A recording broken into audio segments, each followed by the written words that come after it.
மதியொலியே எங்கே அழைத்திடும் எழிலோ முனிந்தனரே நன்மகளே தாங்கள் வளர்ந்த திருநாளில் தரிசனம் யாசிக்கும் தங்களின் அடிமையின் பாவத்திலை பொறுத்து ஏற்றிடுவியானவியே வாடினருக்கும் பாவியே பாரும் இந்த வேளையிலே முத்து முகம்மதரே உளமதி தாங்களே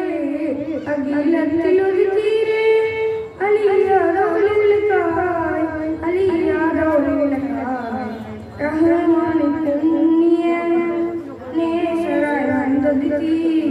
ரஹ்மத்துல்லில் ஆலமினாய் ஆலத்தில்